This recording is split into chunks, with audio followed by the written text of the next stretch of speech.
तो hello students, welcome to new video of online student Seva YouTube channel. तो आज अपन बात करने वाले हैं जीडीएस के बारे में। जीडीएस यानी कि ग्रामीण डाक सेवक। अभी बहुत समय से बहुत ज़्यादा ट्रेंडिंग में चल रहा है जीडीएस भर्ती। और एक्चुअल में होता क्या है जीडीएस में, ऑल ओवर इंडिया के लिए आपको दिख सकते हैं यहाँ पे जितने भी स्टेट्स दिख रहे होंगे, वहाँ पे भी अलग अलग स्टेट्स के अलग, जैसे अगर अपन ये छत्तीसगढ़ का ही ओपन करके देखें तो यहाँ पे अलग अलग ऐसे डिवीज़न बने होते हैं और इन डिवीज़न के भी सब डिवीज़न वगैरह होते हैं और इसमें अलग अलग पोस्ट होती हैं। कुछ 4,000 समथिंग पोस्ट इस बार जो है, 40,000 पोस्ट जो है, 40,000 पोस्ट है, उतनी ही पोस्ट के जीडीएस भर्ती निकली थी। तो अब इसका जो है, इसमें कोई एग्ज़ाम वगैरह होता नहीं है। आपके 10th के बेस के परसेंटेज के आधार पे आपको ग्रामीण डाक सेवक नियुक्त किया जाता है। और आज देखेंगे इसका पूरा प्रोसेस क्या होता है, कितनी मेरिट लिस्ट आएगी और कैसे मेरिट लिस्ट निकाली जाती है, कितना कट ऑफ जा रहा है, इसके बारे में पूरा विस्तार से मैं आपको बताऊंगा। साथ ही मैं आपको ये भी बताऊंगा कि कैसे आप देख सकते हो कि आपका जो परसेंटेज आया है वो कौन सी मेरिट लिस्ट में आ सकता है। तो अभी आपको मैं बता दूं क्विक अपडेट की पहली मेरिट लिस्ट इन स्टेट्स की आ चुकी है। बस हरियाणा और जम्मू कश्मीर की नहीं आई है क्योंकि वहाँ पे आचार संहिता लगा हुआ है, मॉडल कोड ऑफ कंडक्ट वहाँ पे लगा हुआ है, इसीलिए हरियाणा और जम्मू कश्मीर की मेरिट लिस्ट नहीं आई है। जैसे ही आचार संहिता वहाँ से हटेगा वो मेरिट लिस्ट यहाँ अपडेट हो जाएगी। तो अब आगे चलते हैं। सबसे पहले ये एक स्लाइड्स है, उससे आपको समझने में आसानी होगी। ध्यान से देखिएगा वीडियो को, सारे आपके जो हैं सवाल उसके जवाब आपको मिल जाएंगे। तो सबसे पहले देखिए सिलेक्शन प्रोसेस कैसे होता है। मेरिट बेस पे होता है, मैंने बताया था 10th के मार्क्स के बेस पे मेरिट लिस्ट निकाली जाती है। जिसका मार्क सबसे ज़्यादा होगा उसको सिलेक्ट होने का चांसेस सबसे ज़्यादा मिलेगा। इसके अलावा कोई एडिशनल वेटेज वगैरह नहीं मिलता है। इसमें कास्ट कैटेगरी में डिवाइड किया हुआ जाता है, जनरल, ओबीसी, एसटी, एससी और ईडब्ल्यूएस और जो फिजिकल डिसेबिलिटी वाले होते हैं उनका। ठीक है, तो ये एक सिलेक्शन प्रोसेस बस ऐसे ही है। इसके बाद में क्या होता है, जैसे किसी का मेरिट लिस्ट में नाम आ गया तो फिर उसको डॉक्यूमेंट वेरिफिकेशन आदि का प्रोसेस करके नियुक्ति दी जाती है। अब इसमें फिर दूसरा क्वेश्चन जो है सबसे ज़्यादा पूछा जाता है कि how many merit list will be released. तो देखो पिछले साल 6 मेरिट लिस्ट आई थी। अब आप बोलोगे कि पहली मेरिट लिस्ट में जब सबका नाम आ जाता है तो फिर आगे की मेरिट लिस्ट आती क्यों है। इसका रीज़न ये है कि कई लोग कैसे होते हैं कि जैसे भी ये 40,000 पोस्ट है, आवेदन इसमें कई लाखों का होगा पूरे ऑल ओवर इंडिया में, लाखों क्या करोड़ों में भी जा सकता है। ठीक है, तो इसमें क्या होता है, जैसे भर्ती निकली तो लोग अप्लाई कर देते हैं, लेकिन ज़रूरी नहीं है। अब आप ये सोचो जिसका 100% मार्क आया है वो तो और भी नौकरी करने के लिए एलिजिबल है, उसने तो बस डाल दिया इसमें। तो कई लोग क्या करते हैं, नियुक्ति को, वैकेंसी को एक्सेप्ट नहीं करते हैं नाम आने के बाद भी। तो नहीं आता है तो फिर सेकंड मेरिट लिस्ट जारी की जाती है। उसके बाद भी फिर वैकेंट हो जाती है तो थर्ड, फिर होती है तो फोर्थ, फिर होती है तो फिफ्थ, सिक्स, ऐसे करके पिछले साल 6 मेरिट लिस्ट आई थी और इस साल भी 6 के आने के पूरे चांसेस हैं। ठीक है, लास्ट लास्ट में फिर फाइनल मेरिट लिस्ट आती है, जो हुआ तो हुआ। अब कई लोग को क्या होता है, जैसे आ भी आता है नाम तो उनको वो जगह पसंद नहीं आती जहाँ पे उनको डिवीजन ऑफिस मिल रहा है, क्योंकि बहुत ग्रामीण क्षेत्र में मिलता है तो लोग वहाँ जाके काम नहीं करना चाहते, इसलिए वो जो है आगे बढ़ा दी जाती है। When will the merit list be released. अब आपको पता होगा पहली मेरिट लिस्ट जो है वो जारी कर दी गई है, वो करीब जारी हुई थी 20-21 तारीख के आसपास। तो अब आप ये समझ जाओ कि हर 10 एक मेरिट लिस्ट जारी होने के बाद 20 से 25 दिन के अंदर दूसरी मेरिट लिस्ट भी जारी हो जाती है।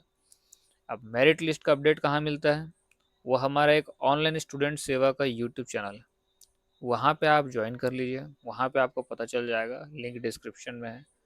वहाँ आपको पता चलता रहेगा कौन कौन सी मेरिट लिस्ट आ रही है, कौन कौन सी नहीं आ रही है। अब उसके बाद आते हैं,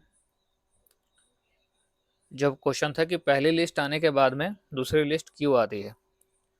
देखिए जैसे मैंने बता दिया था, अगर वैकेंसी खाली रहती है, सीट खाली रहती है तो सीट खाली रहेगी तो दे देते हैं सेकंड मेरिट लिस्ट। सीट खाली रहती है, वही सीट अवेलेबिलिटी खाली रहती है तो मेरिट लिस्ट।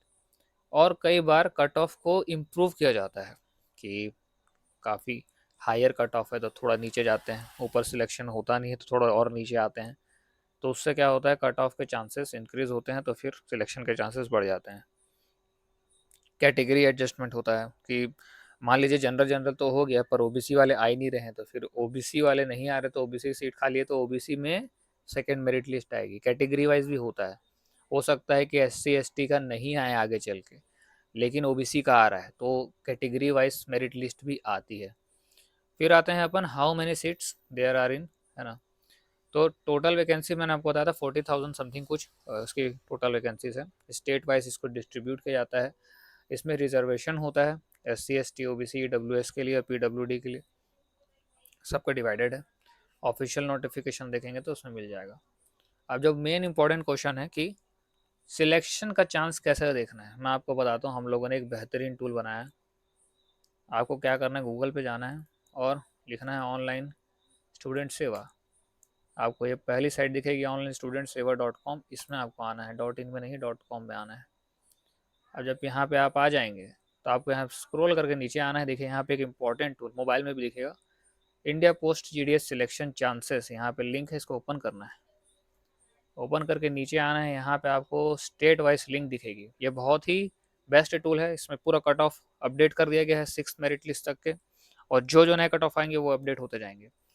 तो इसमें देखो, जैसे मैं छत्तीसगढ़ का देखना चाहता हूँ तो मैं छत्तीसगढ़ ओपन करूँगा और मेरे सामने इस प्रकार से टूल ओपन होगा। अब ये टूल एकदम सटीक बता रहा है, देखो कैसे बता रहा हूँ। यहाँ पे आप अपना 10 का परसेंट डाल, मान लो मेरा आया 94%, और फिर मैं यहाँ पे सब डिवीज़न रीजन चुन सकता हूँ। जैसे मैं बस्तर चुन लेता हूँ और फिर यहाँ पे मैं कैटेगरी चुनूंगा कि जनरल हूँ तो जनरल, ओबीसी हूँ तो ओबीसी, एससी एसटी। मैं एससी सिलेक्ट करता हूँ, चेक करता हूँ।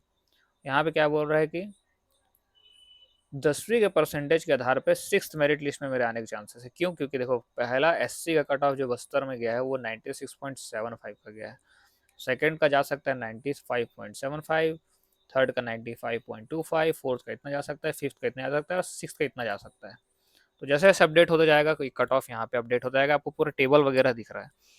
और आप मान लीजिए कोई और स्टेट के हैं तो आप यहाँ पे बैक आ जाइए और यहाँ से आप अपना स्टेट चेंज कर लीजिए।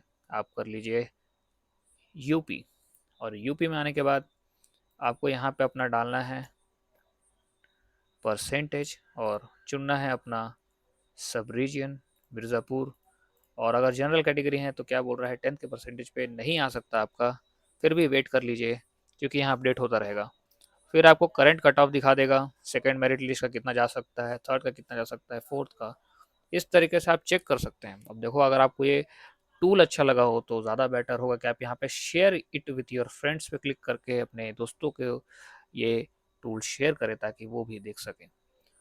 तो आज की वीडियो में इतनी जानकारी काफ़ी है जेडीएस से रिलेटेड। अगर और भी कोई जानकारी चाहिए तो कमेंट सेक्शन में कमेंट कर दीजिए, वीडियो बनाते रहेंगे। अब ऑनलाइन स्टूडेंट सेवा का यूट्यूब चैनल को सब्सक्राइब कर दीजिए, जिसमें एजुकेशन और जॉब वैकेंसी से रिलेटेड इन्फॉर्मेशन आते रहती है।